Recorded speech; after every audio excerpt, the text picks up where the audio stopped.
L'étape numéro 1, c'est le démaquillage. Donc comme vous le savez, c'est l'étape la plus importante pour avoir une belle peau.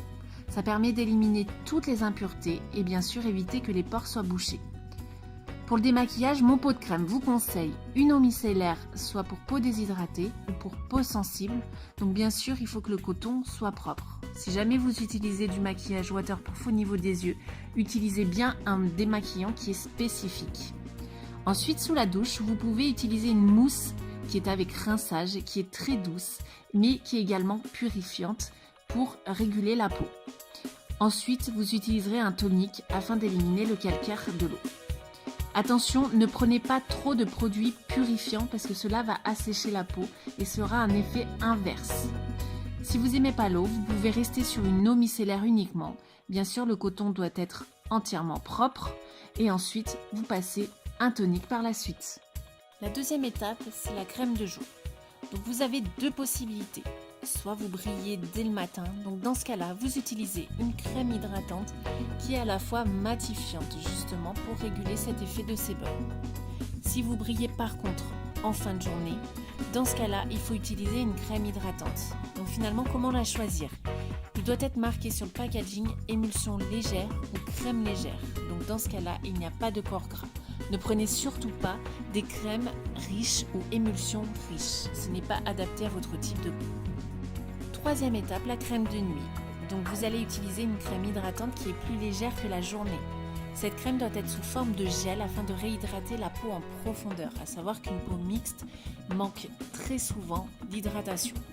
Donc si cela par contre n'est pas suffisant, votre peau vous tire toujours après avoir appliqué cette crème, vous pouvez ajouter un sérum hydratant en dessous afin de donner du confort à votre peau. Le gommage.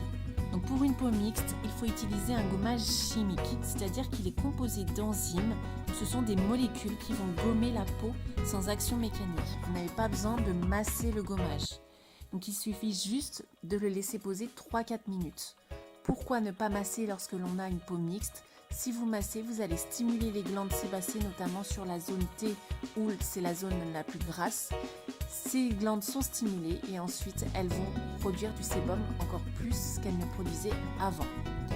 Au niveau du masque, ensuite après avoir fait le gommage, vous pouvez utiliser de l'argile verte sur la partie T de votre visage.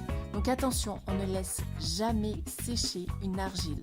Pourquoi ? Parce qu'elle va absorber le sébum de votre peau et une fois qu'elle est sèche, elle va absorber l'eau de votre peau, donc vous allez la dessécher. Ensuite, sur les parties qui sont plutôt déshydratées ou sensibles, vous pouvez utiliser un masque hydratant. Le sérum, c'est un produit cosmétique qui est beaucoup plus concentré et qui a des molécules qui sont beaucoup plus petites que la crème de jour ou la crème de nuit. Donc finalement, il va pénétrer en profondeur et redonner de l'éclat et réhydrater votre peau. Donc bien sûr, pour une peau mixte, préférez un sérum hydratant pour réguler le taux d'eau dans la peau. Vous l'appliquerez le soir sous votre crème de nuit. Un sérum s'applique toujours sous une crème et non par-dessus.